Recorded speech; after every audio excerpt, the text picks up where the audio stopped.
Paramashivoham. Om Nithyananda Paramashivoham. Om Nithyananda Paramashivoham. Om Nithyananda Paramashivoham.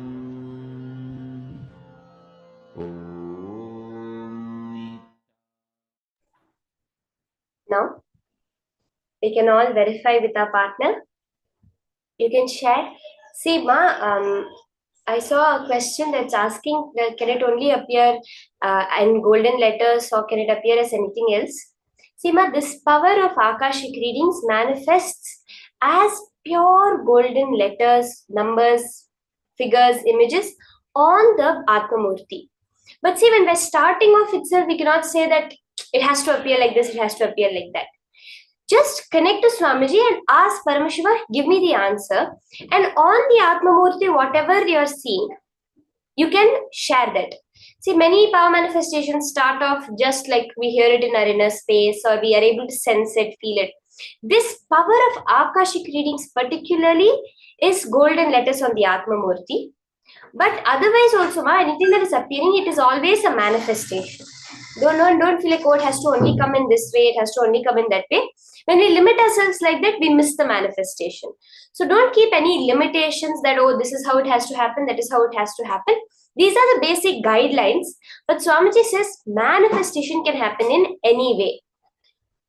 So you can now verify with your partner and type down your experience, what they asked you, what you saw through your third eye. So you can do all this and you can share.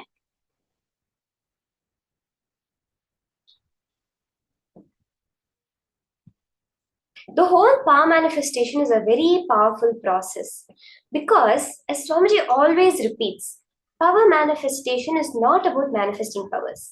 Yes, power manifestation is not about manifesting powers. It is about clicking with the powerful cognitions, which is the most important thing. Every time Swamiji says a word, it becoming your direct experience. Those words which become your direct experience is what sits as a powerful cognition within you.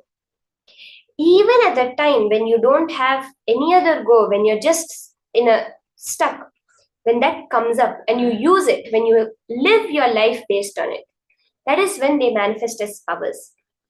What we are doing as power manifestation is just playing with that space of Paramashiva. But in your life, in every small situation, using these powers is what is the science of power manifestation Swamiji is revealing. Like he said, Swamiji says that I will make power manifestation like an iPhone. Like how we have a cell phone. If you have lost something in the house, the maid will just say, let me scan to you and tell you where it is, and she will tell you. That is how Swamiji envisions power manifestation. Now, we're going to be entering into the next higher powerful cognitions from Swamiji on who is Kalabhairava. Let us now listen about this ultimate manifestation, and I would say a favorite among Nithyananda Sangha of all the gods present, Kalabhairava. Let's now listen to these higher powerful cognitions.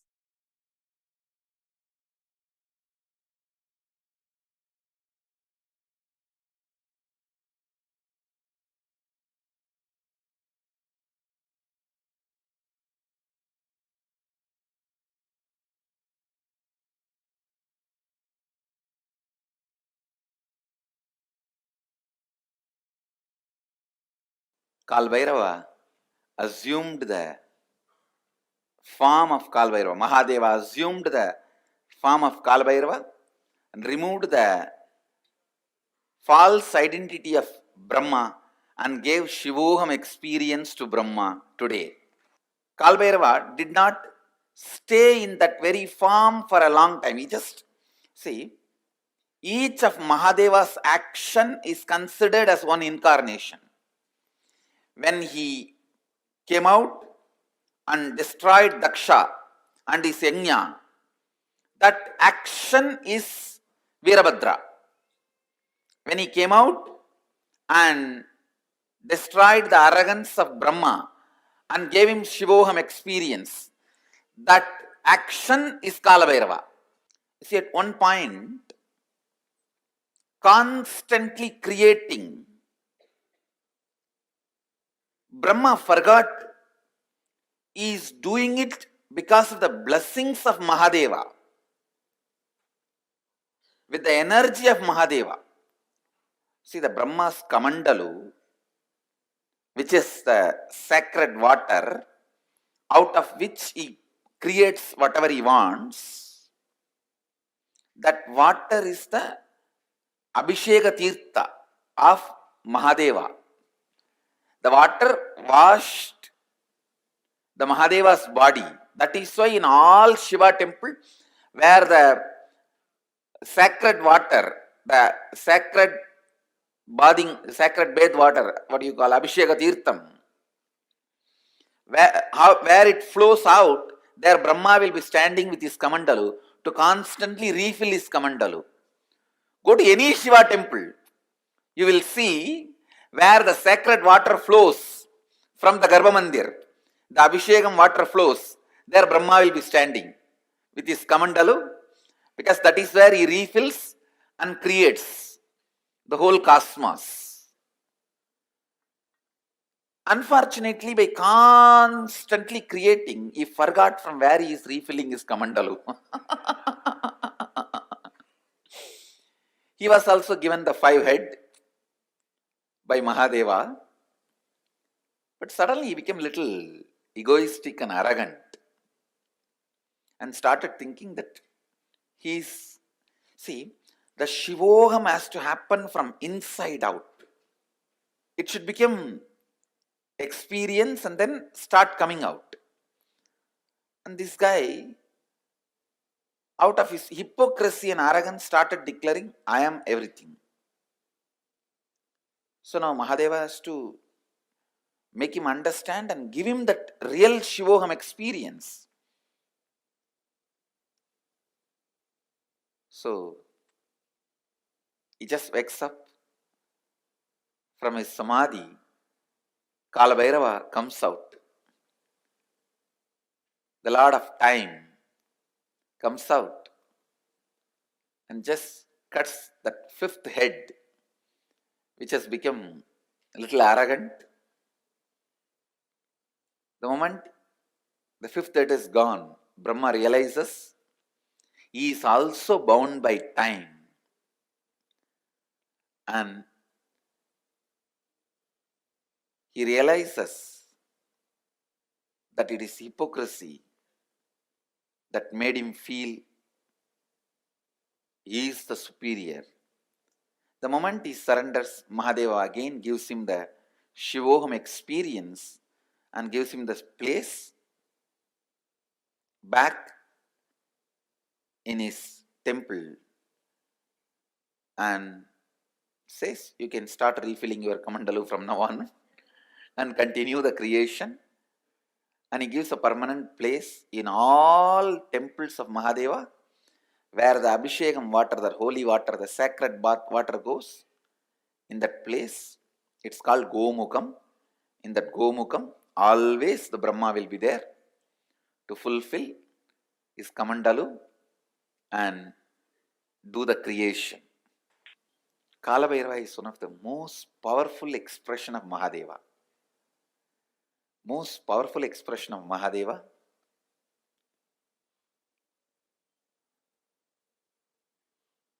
He is the energy on which all the memories are stored. All the memories are stored. Space is the energy where all visualizations are stored. Time is the energy, all memories are stored. Cosmic record keeper. All the word documents are kept with Kalabhairava.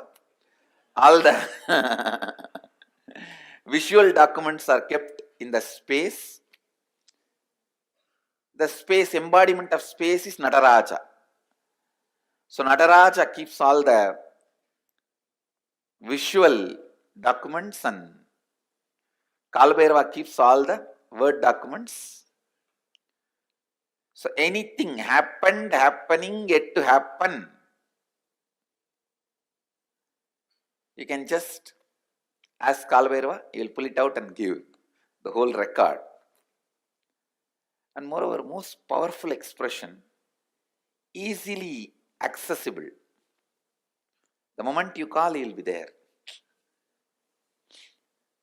That's the beauty of Kalabhairava.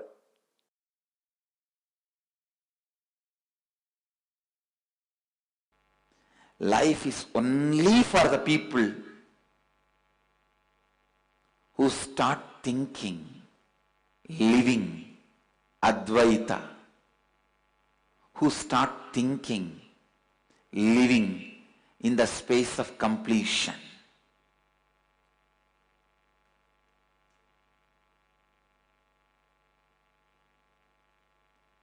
I tell you, I am revealing the logic of Kalabhairava to you.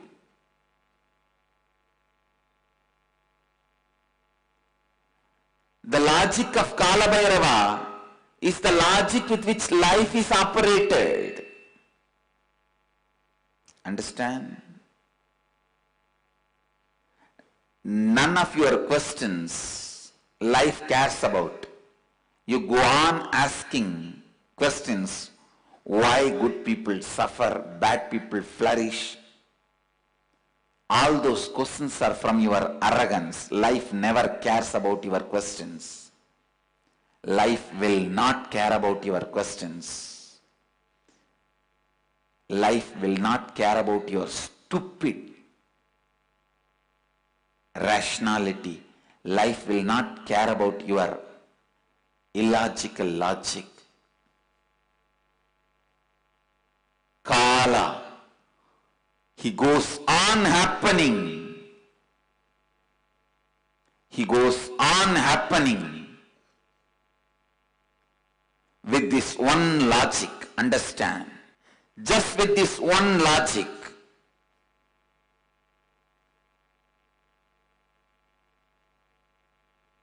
The decisions made out of completion fulfills you, and whatever decisions you make out of completion becomes reality in you.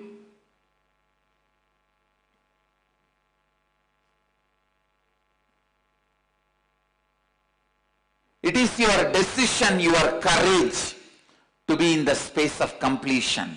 Only that is rewarded. The more you try to cheat life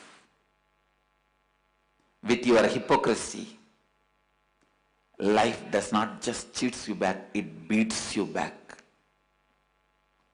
Understand?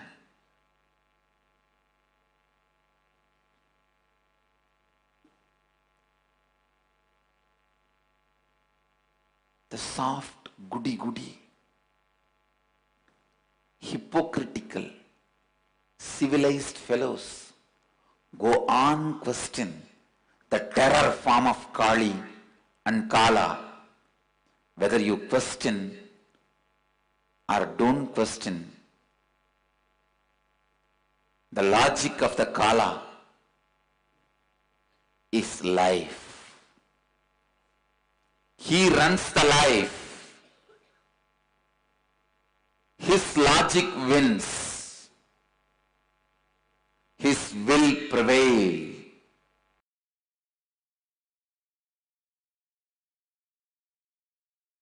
Life is not for the people who claim innocence for their ignorance, who try to claim any special thing because they are victims, powerless, ignorant. No. Be very clear.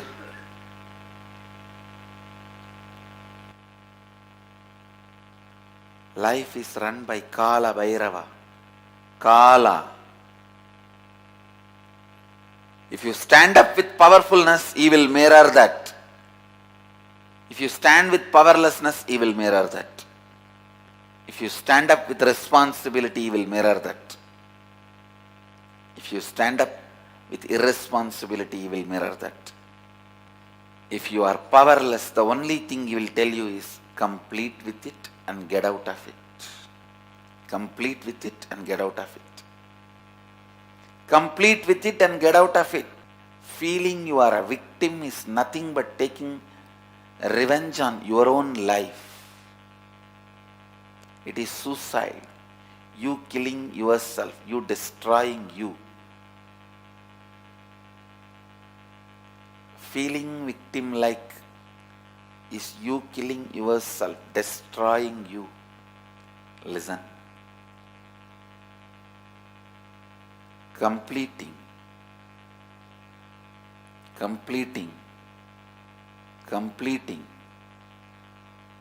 all the incompletions, getting out of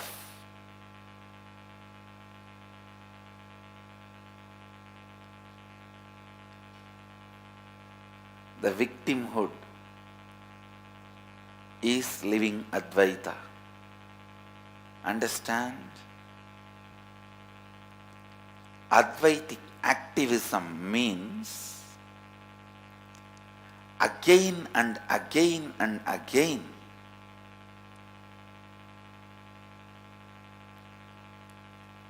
bringing yourself to perpetual completion. Perpetual completion is life. Life runs by perpetual completion. Life runs by perpetual completion. Understand? Perpetual completion is Advaitic activism. Constantly complete yourself. Completion is nothing but the decision to drop your past incompletions and never let them have influence over you again. That's all. Never let them have influence over you again. That's all. When you start doing perpetual completion, when the perpetual completion becomes your lifestyle, in every step you know how to be active Advaitically, how to have the Advaitic activism.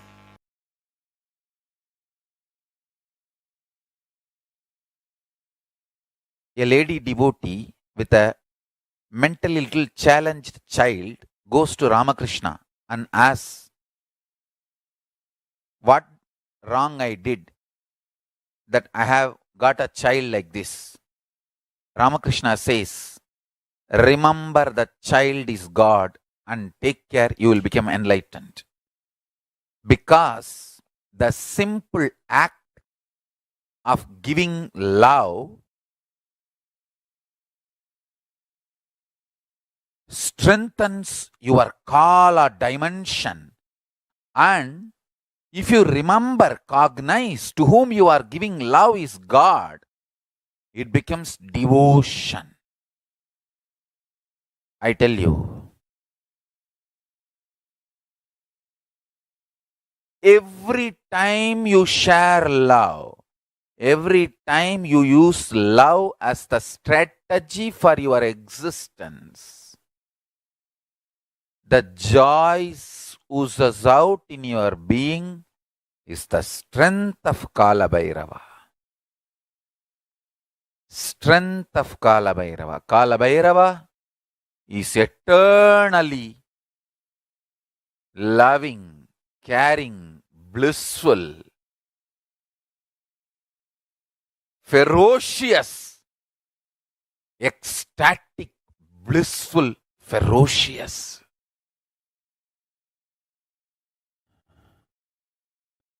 Meditate on him. be eternally loving like Him, you will be just.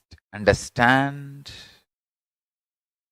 All justness manifests from extreme love.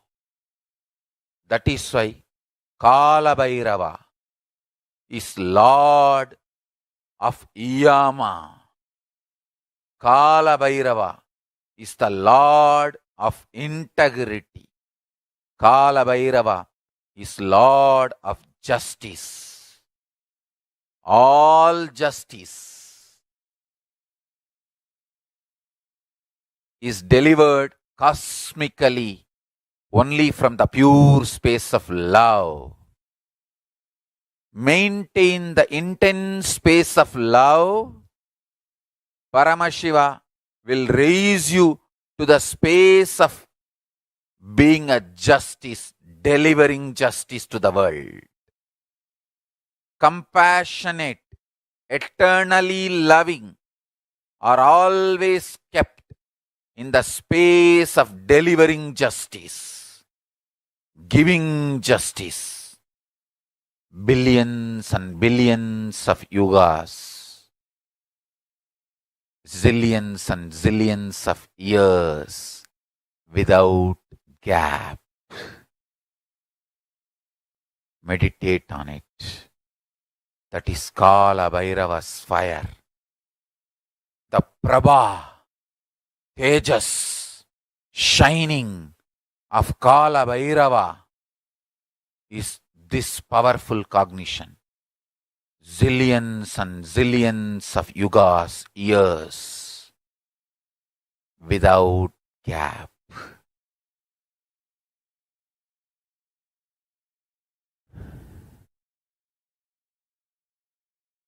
Universes, multiverses happen, exists for billions of years, dissolve, but no gap.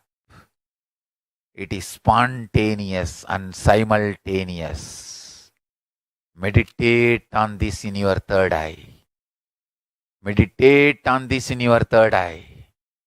Kalabhairava, deep compassionate being, will reveal the secret of time in your consciousness. This is the initiation. Kala without time gap. Zillions of universe opens, exists of zillions of years, yugas, dissolves without time gap. Meditate on this. Meditate on this. Meditate on this.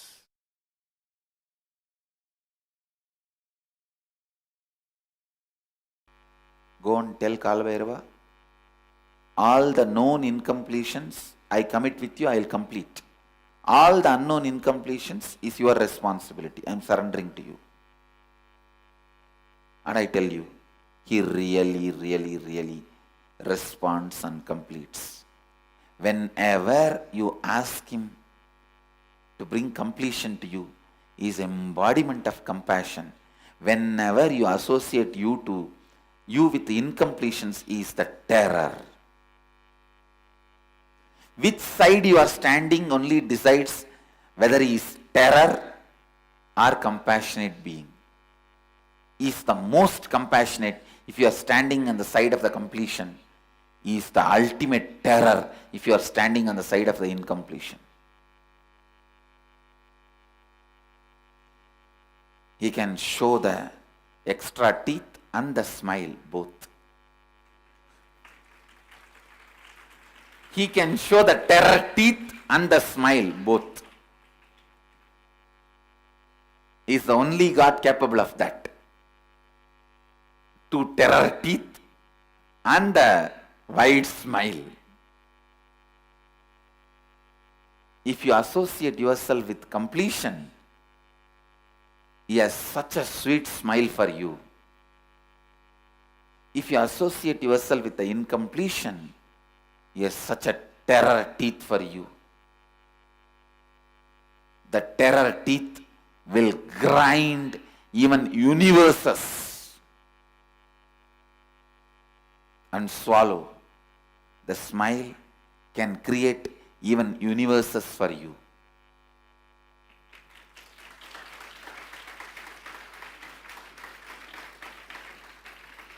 Always have this agreement with Kalabhairava. All the incompletions you make me known, I commit with you, I will complete them. I am responsible for it.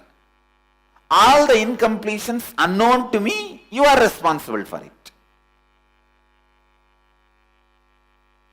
And I tell you, he always agrees for this agreement because he is teaching you this agreement.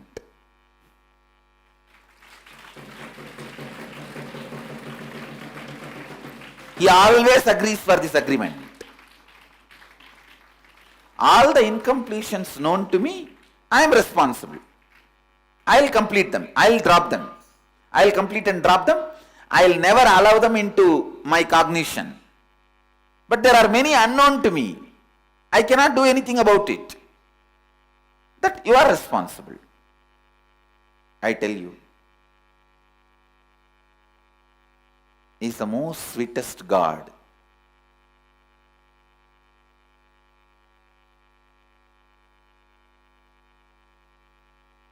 He is the most sweetest God.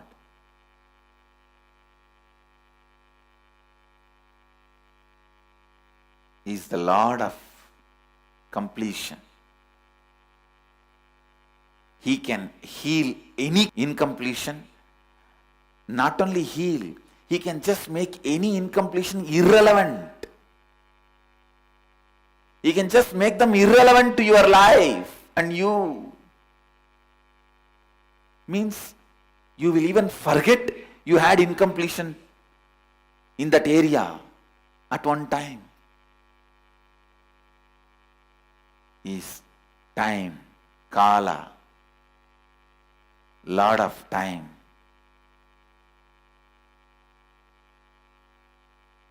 So go and tell him, all the incompletions I have about my vision, my seeing, which is known to me, I am responsible.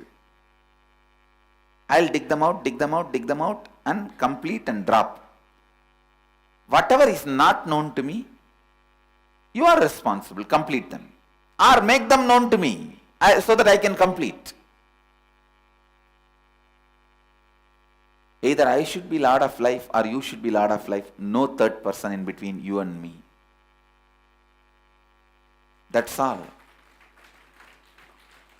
Either I should be or you should be. No unknown zone, no blind spot between you and me. Not having blind spot between you and Guru is surrender. Not having blind spots between you and Kalabhairava is authenticity. No blind spots.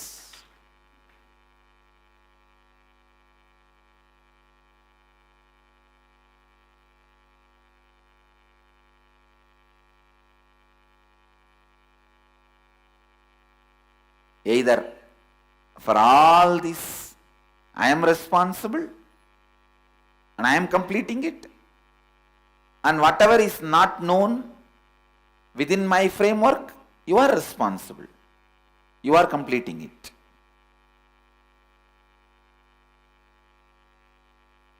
But ultimately, we are neither going to have known incompletion nor going to allow unknown incompletion. That's all. Neither known incompletion nor unknown incompletion. Both will not be allowed.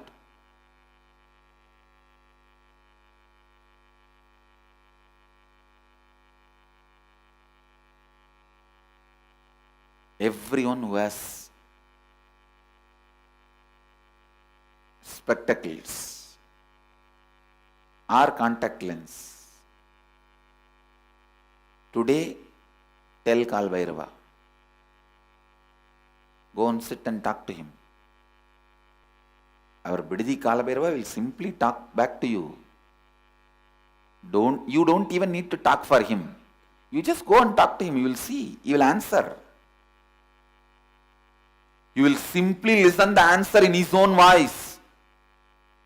You don't need to say, how you do in the temples. Oh God, please save me. And then you talk for the God also. Oh my son, don't worry. I am here. I will protect you. For our Kalabhairava, you don't need to talk back. You just say, oh Mahadeva, please protect me. He will say, hey, what you are trying to act here?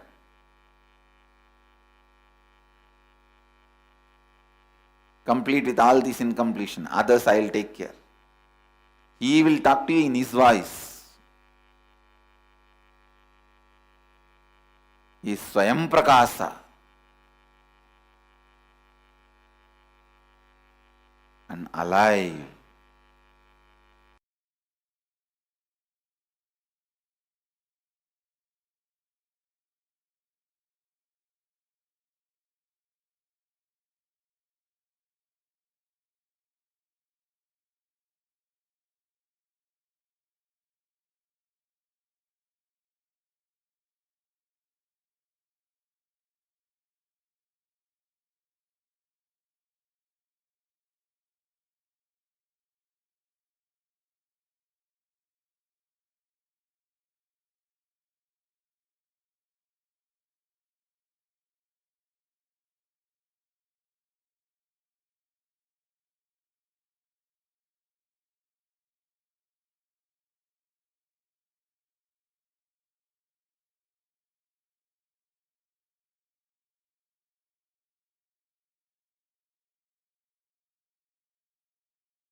Kalabhairava is a lord of time, which means when you connect to him, like Swamiji said, when you stand next to him, citing your authenticity, he will be the most sweetest to you.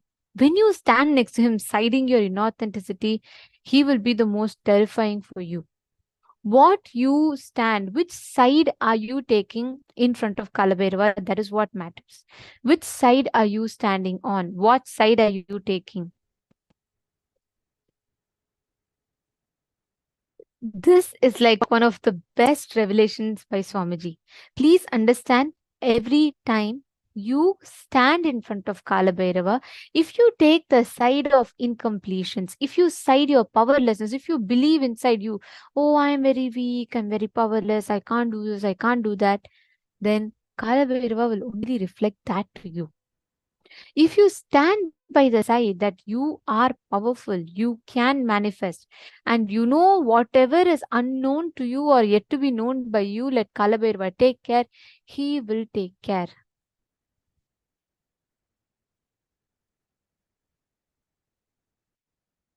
Wow, very nice. Shane Denizaya, very nice. A beautiful experience. Actually, you will see so many people have had the darshan of Kalabhairava and have seen Kalabhairava physically. So many people have had this experience. So don't even, that is like 100%, it's a vision, it's an experience. And understand, please be informed, if you can see Kalabhairava in colors, if you are able to see him appearing, it is a vision. Swamiji says, actually very beautifully, Swamiji explains this science. There's like an automated intelligence layer around Swamiji, which, like, we have these different layers of bodies, right, in us. Like that one of the layers is this automated intelligence layer, which will actually, the moment you pray to Swamiji to have darshan, you will have that automated layer which will respond to you. So Swamiji will say many times, even Swamiji will not know who has had a vision, because that it's an automated intelligence kind of a thing. So the moment someone connects, it's like an automated system that's set up. You will receive a response. Mahesh Nayakaya, Nithyananda, I see you very sincerely listening to the program. How has your experience been so far? Do you have any questions? Are you enjoying? Are you understanding? Or is there some clicks? Or is there some questions that you'd like to ask? Please go ahead and feel free to interact and share with us. The more and more each of you interact, and whatever understanding you're having, when you share that, the very way you are cognizing these truths will become more deeper. Kalabhairava. Understand. Life is run by Kalabhairava. Kala. If you stand up with powerfulness, he will mirror that. If you stand up with powerlessness, he will mirror that. If you stand up with responsibility, he will mirror that. If you stand up with irresponsibility, he will mirror that. If you are powerless, the only thing he will tell you is complete with it and get out of it. Life is only for the people who start thinking, living in the space of completion. Just with this one logic, the decisions made out of completion fulfills you, and whatever decisions you make out of completion becomes reality in you. It is your decision, your courage to be in the space of completion. Only that is rewarded more and more. The decision, your desire, decision, courage to be in the space of completion. I request all of you to take a few minutes and post what exactly your understanding. Please take a few minutes and post.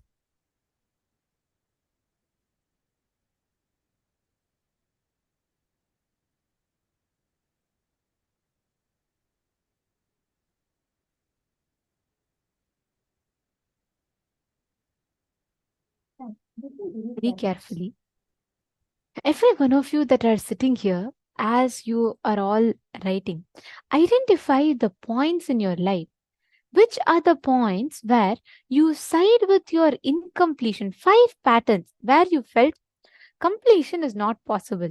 Like you felt, you know what, I don't think I can handle all this completion, etc. I don't think it's this thing. So it is a very difficult thing. I don't think it's for me. Write down every time where you felt completion is not possible. And second, actually identify, is it really that completion is not possible, or did you just feel like, I don't want to complete? I have to sit for too long and relive and all that. I don't like this reliving. It's too long taking time, so I don't want to complete. Is it just uninspired laziness, boredom, or arrogance? Look inside and identify what is the exact reason. Because it is not that completion is not possible. Always we arrive to the wrong conclusion and we lose out on the experience. Actually, see, what is it? Is it that completion is not possible, or what is the exact reason? I request every one of you to sit and pen down. And today we're having a very, very important initiation. All these are preparatory process for that. So please write down sincerely.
Yes, please relax. Now, please understand every moment in your life that you deny completion to yourself. Understand you are siding against the experience, the space of Paramadvaita. You are siding against your own higher possibility. And like Swamiji said, Kalabhairava deals ferociously with that. Now, all of us are going to be listening to a very beautiful session. Right before we enter into what is understanding about death, we will be understanding how just this one truth with Kalabhairava will make you go beyond death, experiencing the space of Kalabhairavoham. The moment you experience this, this is the best preparation ground for you to experience or go beyond the death itself. This is a very, very important session. It's an amazing session, and I request all the participants to kindly please listen to this. Do not miss. Let's all enter into the next session, Understanding Kala Bhairavoham.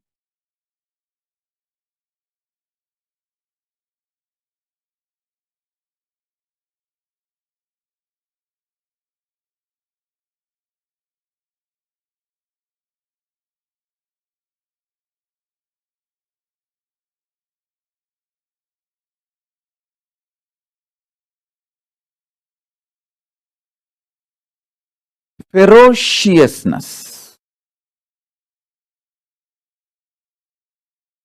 is the source from which rejuvenation happens. When you allow fermentation of ferociousness inside you, rejuvenation happens. Understand?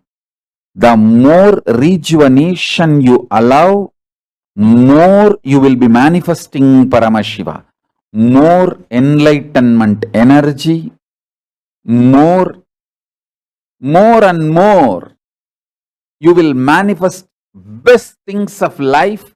When you allow rejuvenation, you will be having more transformation, you will have better health, you will have higher energy, you will have higher powers, you will have everything best when you allow more and more rejuvenation to happen in you. Rejuvenation is too important.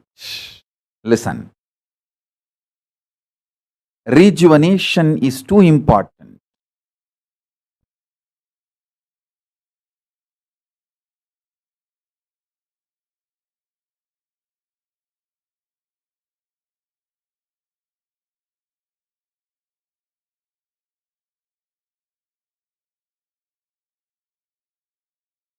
Listen.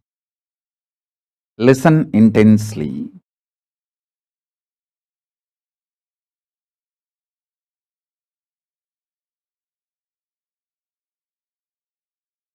Please be very clear.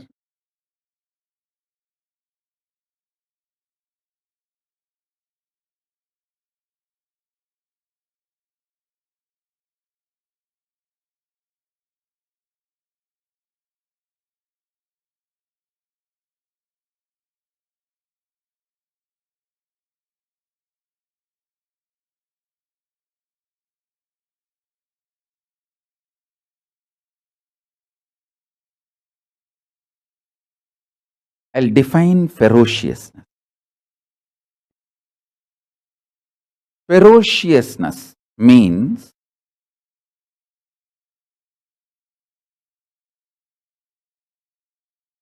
powerfully standing with the truth, even if the whole world outside and your whole world inside tries to delude you and denies the reality.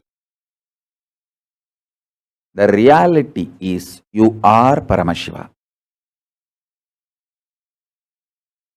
Even if the whole world outside tries to deny it, or your whole world inside tries to deny it. Ferociousness means powerfully standing with the truth,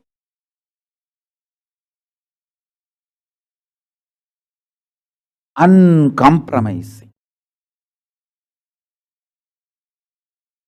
absolutely not letting the outer world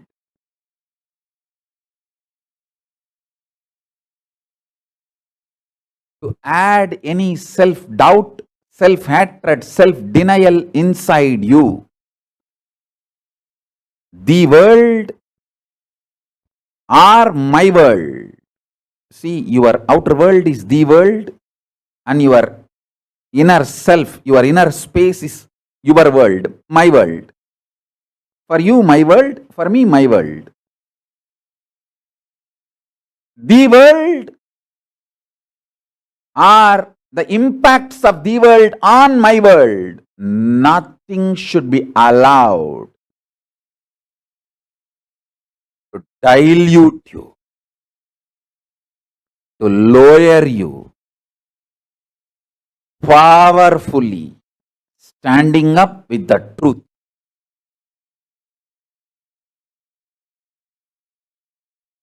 You are Paramashiva is the truth, ultimate truth.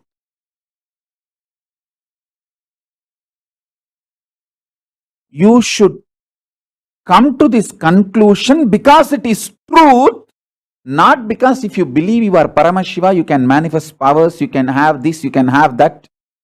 All that as a reason. See, when you cognize you are Paramashiva, you will manifest powers, no doubt. You will play with life, no doubt. Your whole life will be Leela, no doubt. But you should cognize you are Paramashiva because that is the truth. Not because there is a utility value because of that truth. That is the truth. So, deciding to cognize the truth uncompromisingly because it is truth, powerfully, is ferociousness. Ferociousness should be cognized as uncompromising, powerful cognition of the ultimate truth because it is truth.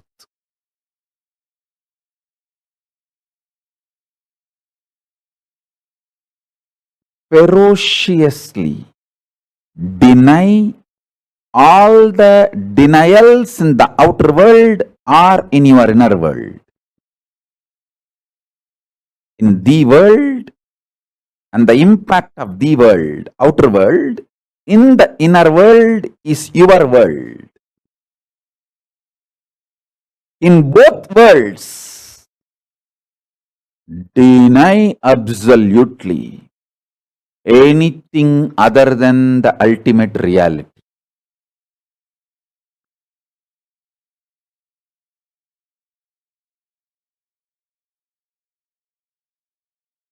I'll describe precisely step by step.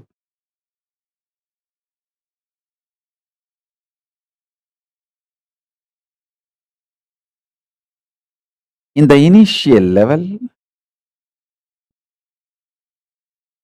you will try to hold powerful cognitions like you are Paramashiva.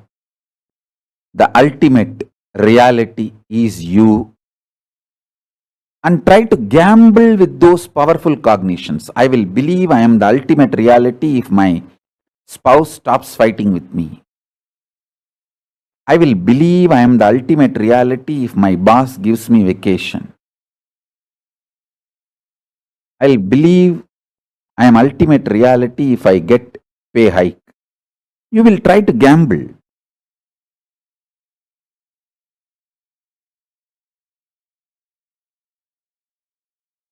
Ferociousness means cognizing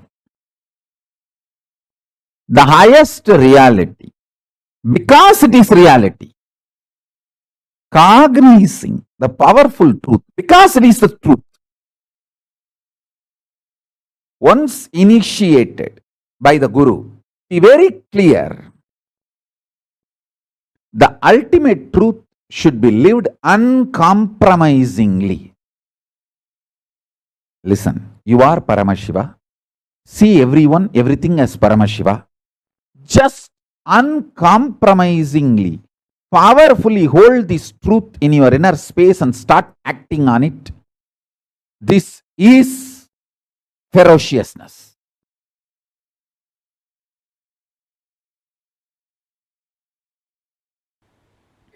Anything you fill in your logic becomes your imagination, whether oneness or any decision you take. Anything you fill your logic, it becomes your imagination. Anything you fill your breath, your heart, it becomes your visualization. Anything you fill your depth, that becomes your declaration. Then comes time, length, breadth, depth, time.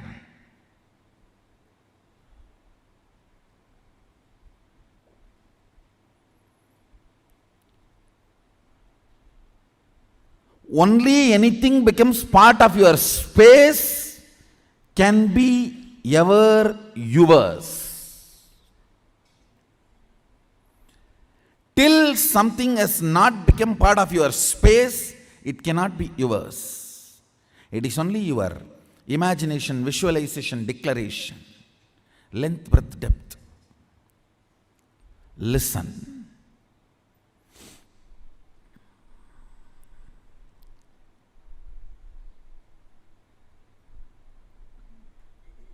I made a statement, ferociousness breaks the time layer, removes tiredness, depression, boredom associated to length, breadth, depth, and makes anything as your space. The example story I gave, Bhishma. Understand? Two incidents I gave. In my life, one day I missed the morning Mangalarati in Ramakrishna Mutt. Mutt has a beautiful routine. Early morning, during the summer it is 4 o'clock and during the winter it is 4:30. The morning Mangalarati, everyone has to come and sit and do the spiritual routine. One day I missed the morning Mangalarati because I overslept. I did not do the cute analysis. Oh, what is the pattern? What must be the reason I overslept? I did not do all that cute diagnosis analysis. It was a ferocious decision. I think we should stop sleeping, that's all.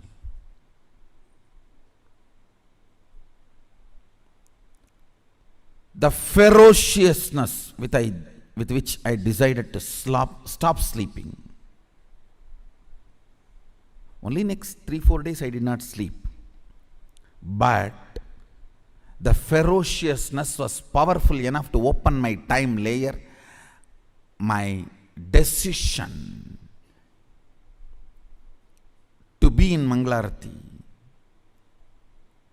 moved from length, imagination, breadth, visualization, depth, declaration to the space. Time opened up. And after that, not only I never missed Mangalarati, never sleep was a voting component of my life.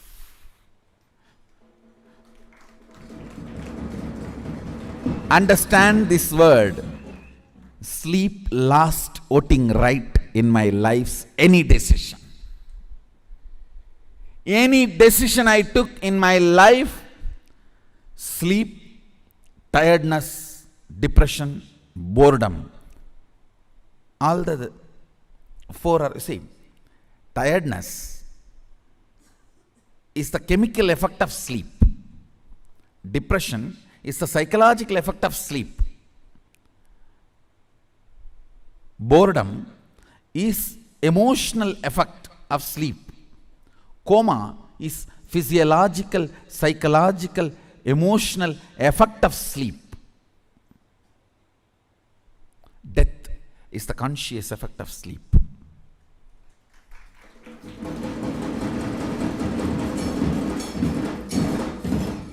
After that day, no decision could be influenced. Understand? After that, no decision in my life was influenced by sleep.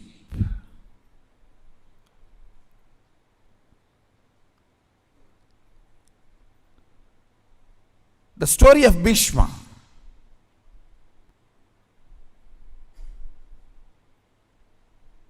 He goes to the woman. Santanu has fallen in love. Actually, he is going to pick up a girl for his father. That itself was not usual in Vedic tradition. And she expresses the fear that my son will not be a king. So I don't want to marry your father because you will be the king. Even if you don't become, your son will fight for the throne. See the ferociousness with which he handles the problem. He is not saying, don't worry, I will not fight, I will make sure my son does not fight. No.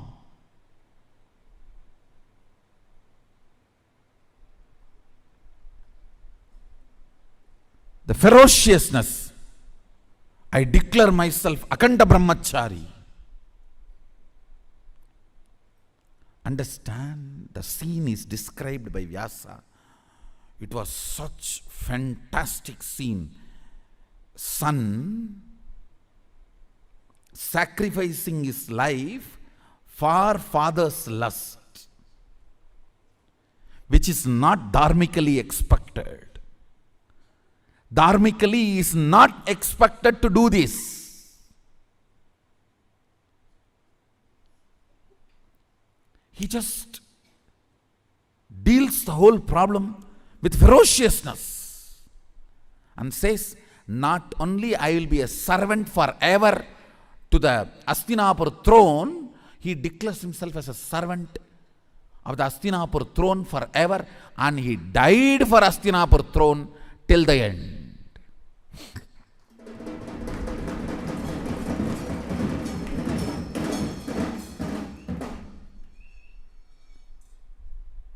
Understand?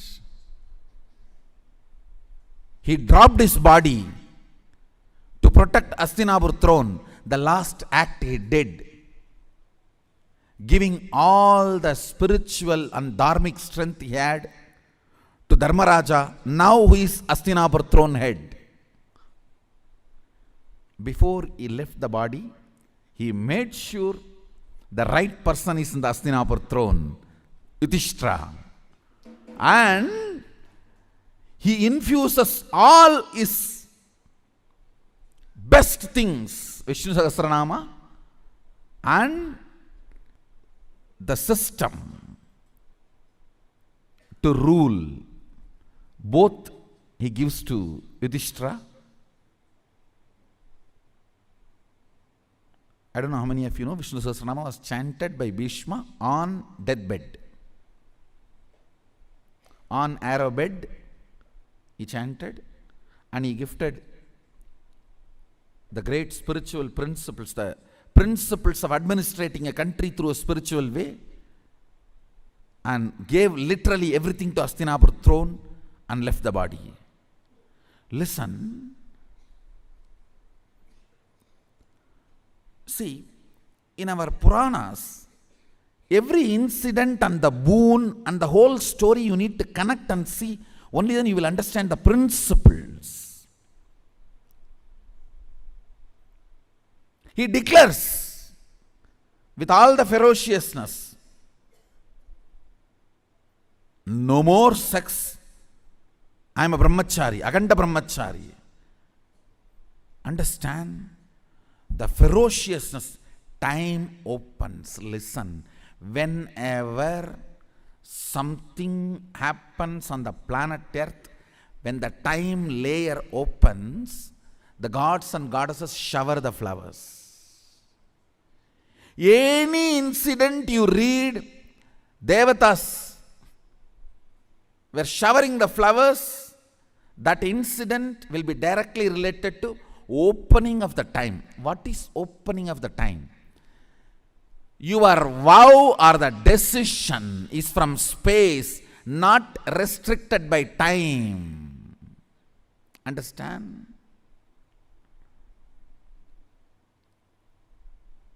Something is imagination, visualization, declaration, if it is bound by time. The same thing, if it is not bound by time, it becomes your space. Ferociousness opens time. That makes your imagination, visualization, declaration into your space. When Bhishma declared, I am Akanda Brahmachari, the power.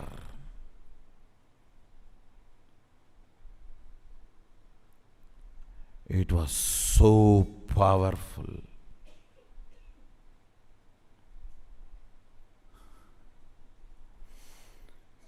It was so powerful.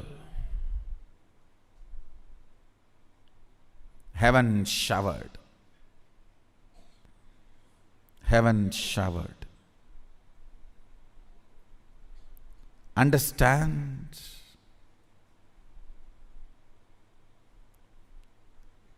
Any situation, if you deal it with ferociousness, your declaration becomes space.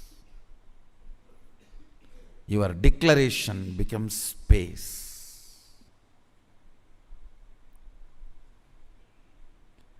Where the whole nature just supports you. What makes you powerlessness? Your own fear or incompletion or distrust on you. You may not stand with something which you are declaring forever, whether it is a sannyas or marriage or oneness or Shakti manifestation, whatever. Your own feeling, you may not stand with it, or you may not be capable of standing with it.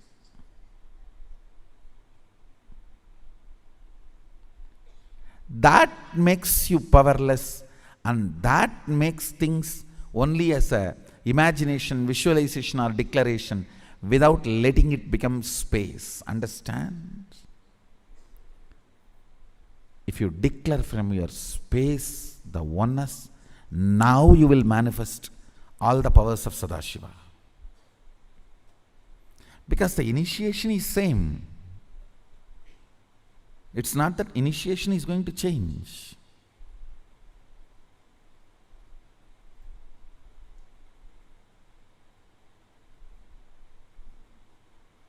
Initiation is same. That's not going to change.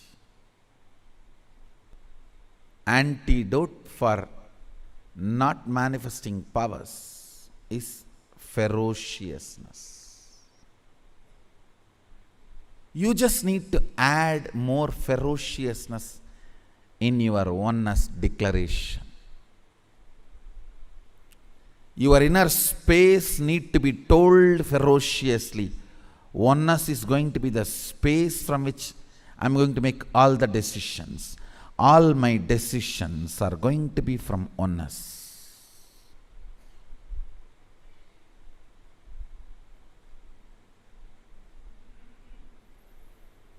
All my decisions are going to be from the logic of oneness, visualization of oneness, depth of oneness. Understand? If you want to have a big breakthrough in power manifestation, I am giving you the knack technique. Ferociously deal with your powerlessness.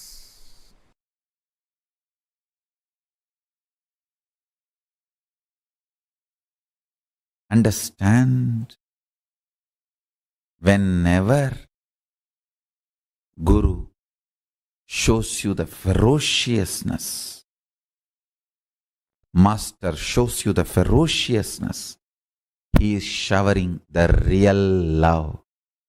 Don't think Adi Guru, the great Master Dakshinamurti and Kalabhairava, all the ferocious forms of Paramashiva, like Kalantaka, all the ferocious forms, and Adi Guru Dakshinamurti, all of them came from the same face, south face Agora. Don't think it is coincidence. Adi Guru Dakshinamurti and Kalabhairava, all of them came from the same face, Agora, south face. It's not coincidence. Ferociousness is a straight, intimate, raw, integrated way Guru deals you, handles you. If he has to strategize and present himself very sweetly to you, understand you do not have an integrated relationship with him. You have a strategic relationship. He will also be having a strategic relationship.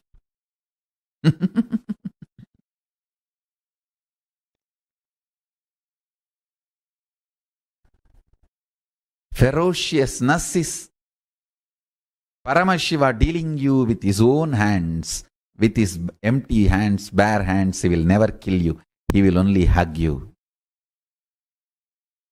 Anything you see other than ferociousness, all forms of sweetness, is handling you through a strategy, means some weapon. The weapon may be looking very comfortable,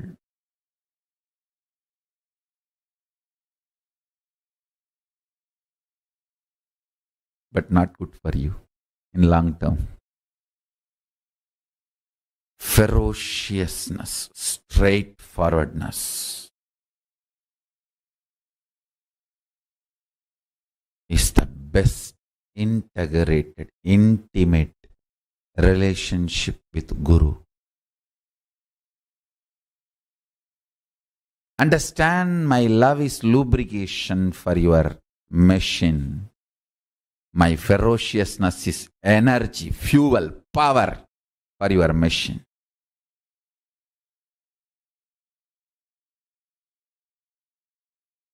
Understand, more patterns, more unconscious, more delusion, more you become time bound. That is why Kalabhairava is described as ferociousness. This is exactly I learned from Arunagiri Yogeshwara. He says, whenever you are ferocious and break one pattern, you gain 1 hour extra in your life. Understand? I am giving you a rough example. Sometimes when you break one pattern, you may get even 3-4 hours extra. Means that 24 hours chronological time is different. Consciously, how many hours you are living, that psychological time is different. Phenomenology of the time. Listen. In reality, chronological time does not matter for your existence because you are a conscious being. A being just takes birth, eats, reproduces, ages and dies. For that being, chronological time is enough. But you are not kind of a being. You are a conscious being. You have a purpose to exist. You feel desire, fear, greed, wanting, not wanting. You have choices. And you feel your freedom to choose. Understand? The moment you feel you have a will, you are a conscious being. So how many hours are available for your consciousness, your awareness? That psychological time matters. Every time you are ferocious and break a pattern, you gain time. You gain conscious extra. Every moment you live in Kailasa, I will naturally teach you to be ferocious with yourself and break a pattern. That is why the time you spend in Kailasa feels like, wow, so much time. Because every pattern destroyed, you gain inner space. Every powerful cognition inserted, you gain a power. Your inner space, Takara Akasha, is like a milk. If you do the right process, it can become ghee. With powerful cognitions getting added, it can become ghee. If it is bound with patterns, it can get rotted, wasted, destroyed. Kalabhairava is the symbol to teach you ferociousness and break all the patterns. Every time you break patterns, Kalabhairava gives you the blessing. Have few more hours. Enjoy, my son. What I am talking is the most scientific principle. Understand? Paramashiva is most scientifically scientific scientist. The most scientifically scientific scientist.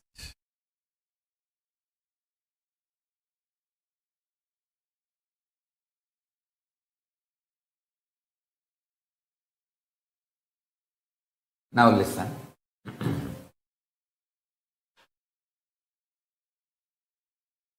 Tyaga,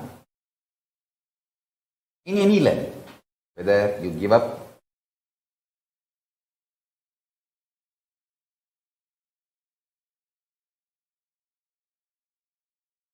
one meal or you give up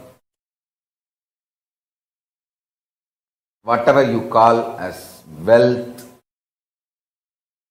anything you give up, from the context that you are Paramashiva. Understand that.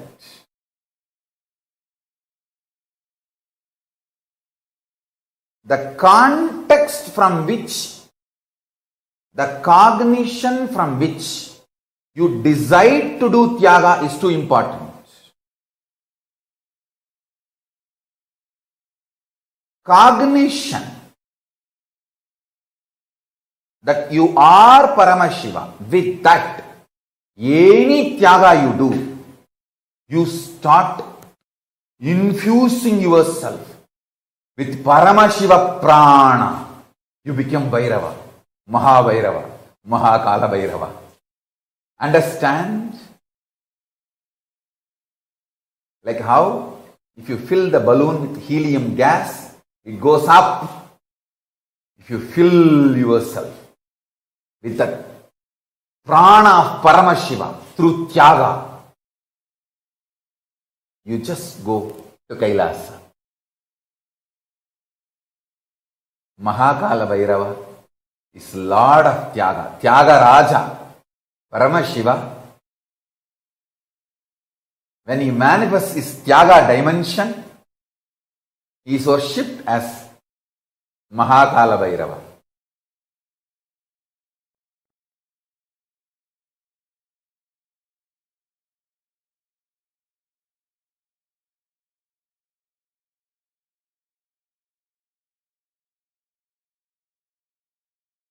Kalabhairava never punishes.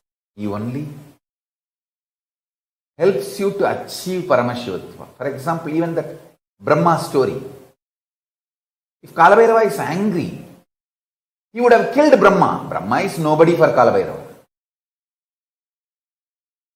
But he did not kill Brahma. He just removed the ego, which stops Brahma to see the ultimate reality, which stops Brahma to see his Paramashivottva.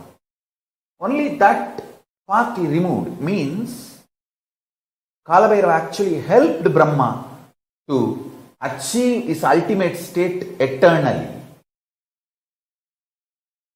That's why Brahma remains as devotee for Kalabhairava. Some fools try to tell, oh, Brahma was punished by Kalabhairava. No. He only removes the ego and enlightens.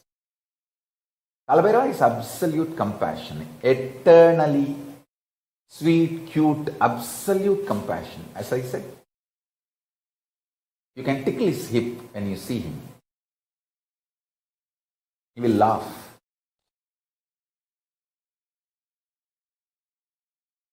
It's too cute. To hide that cuteness, he stands ferocious. Aye, aye. But he's too sweet. He's only interested in your enlightenment. He removes only what need to be removed. The ultimate Tyagi, Paramashiva, Tyagaraja.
Nithyananda.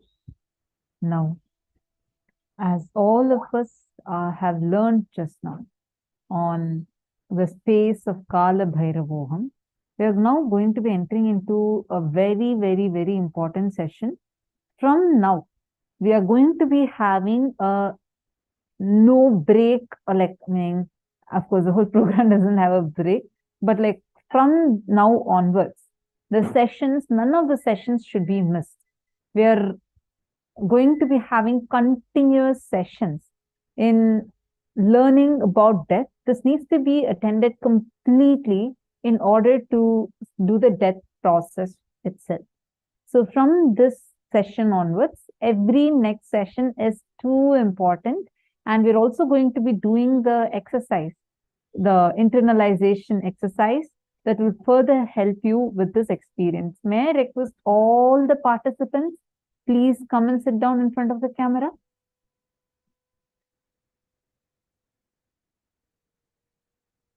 Please sit in front of the camera. Kindly settle down. Nithyanandam.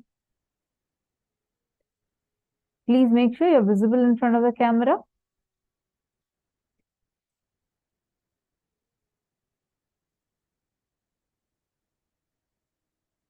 Now, we are going to enter into the very first session where we get a right understanding of what is death.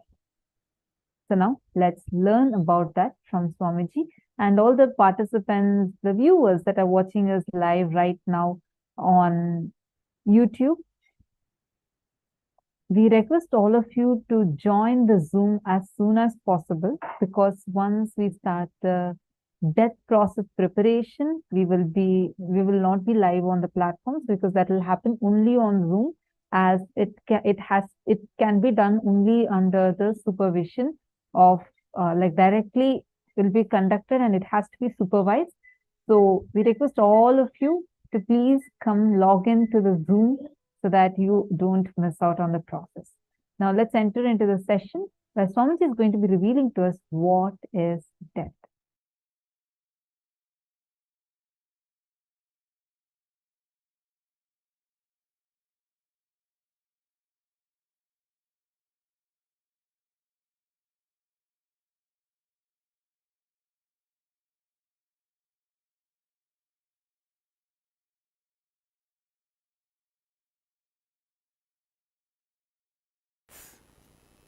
Listen. From the right context and understanding, there is no such thing as death. When there is a wrong context, every moment you will be dying. Please understand. When there is a right context, even what you think as the so-called death is not death. With a wrong understanding and wrong context, every moment, even a small ant. Sometimes you don't even need to see the ant. Just the thought, will this roof fall on my head, is enough to put you into a panic attack. Just a small jolt in the flight is enough. Sometimes it is not even required, just your thought, a jolt in your thinking is enough to put you in the fear of death and make you go through death. First thing you need to know about it, first thing you need to know about death is the actual happening has no significance at all. Imagination about the happening plays all the chaos, havoc in your life. Please listen. Actual happening has no significance at all. When I make this statement, I am responsible for it. Please listen. With all my integrity and authenticity to Kalabhairava, I am making this statement. Actual incident, what you think as death, at one day, you will suddenly disappear. Your body will be taken and burnt or cremated or buried, disposed. After that, you won't exist in the form you are existing now. That is what is actual incident. You call it as death. It has no significance. Please understand. It is nothing but a job change, profession change, or career change. It has no significance. Just like you change your jobs, change your career, change your profession, sometimes change the city you are living in, sometimes change your spouse, sometimes change your house. You just change your body. I know. Immediately you say, no, that means too much. Listen. Please listen. The incident really has no significance at all.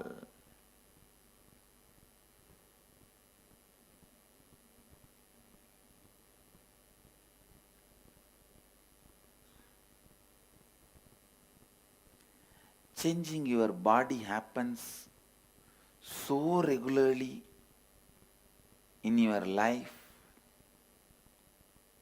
it has no significance.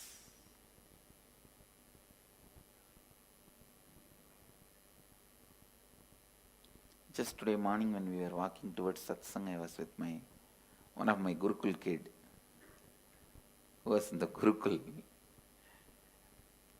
None of my Mahants and Sri Mahants are able to recognize him because he has grown so tall. They were trying to identify who he is. And when I explained, they understood. Understand, body changing has no significance. It is regular phenomena. Then what is that? That makes death so frightening, fearful. Listen. It is cleaning of all the memory. Please listen. There is only one thing in the death actually happening which you are not seeing during the life. That is you forgetting the whole memory. Cleaning of all memories. But I tell you, that is the beauty of death. Never try to demystify that. Because just like once in a while you need stomach cleansing, stomach washing, once in a while you need all the memories getting cleansed. You get the fresh slate. You get the fresh life. You get the fresh energy. You get the fresh space.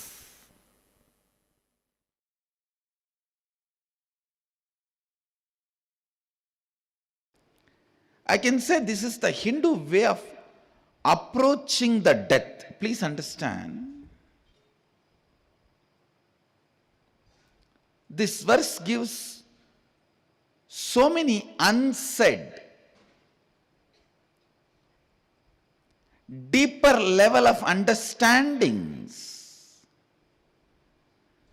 Vayuranilam amritam adedam basmandagun sariram kratosmara kritagun smara. Let the vital life energy wind present in the body now merge into the all-pervading eternal cosmic life energy. And now let this grass body along with subtle body disintegrate into its basic elements and be reduced to the sacred ashes. Please understand, each of these verses are very important. The way Sanatana Dharma approaches death. It's very clear.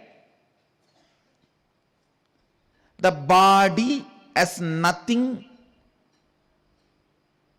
useful. It has no use after death. That is why they say, let it disintegrate. Basmandaggo sariram. This verse declares about the need of cremation for Hindus. Why cremation in Hinduism? It is this verse shows the way. Why cremation in Hindu tradition? Because Vayuranilam amritamadedam. Let the prana merge with the cosmic prana. Basmandagga sariram. Let the body go back to its basic elements. No use. After you leave the body, it has no use. You don't need this after that. If you want, you will have one more body. You will take a new body, but this itself is not required. Vayuranilam amritam basmandaggum sariram om kratosmara kritaggusmara kratosmara kritaggusmara.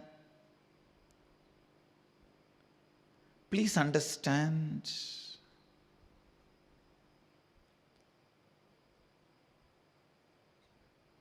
The sacred secrets, truths about life and death, our Upanishadic rishis know, is clearly presented in this verse. Body assumes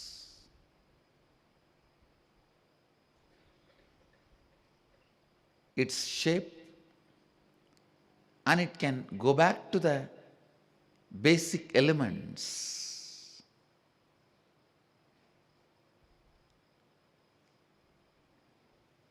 See the whole talk here, it says very clearly, let the prana, vayu, relax, merge into the cosmic life, anilam, and let the body retire to the basic elements, become ashes.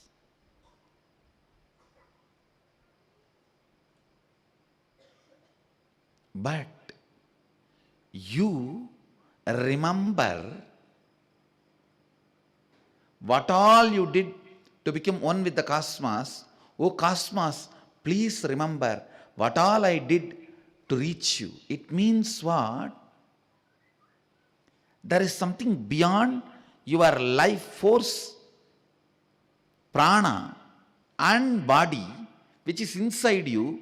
Whatever that did during the life, only that matters. Understand? There is something beyond your breath and your body. Whatever that did during its existence, stay inside the body, only that matters. The individual consciousness, what was the context it was holding and actions it was performing does not matter. Only the context the individual consciousness was holding matters. The sutra does not say, oh body, please remember all the charity you did.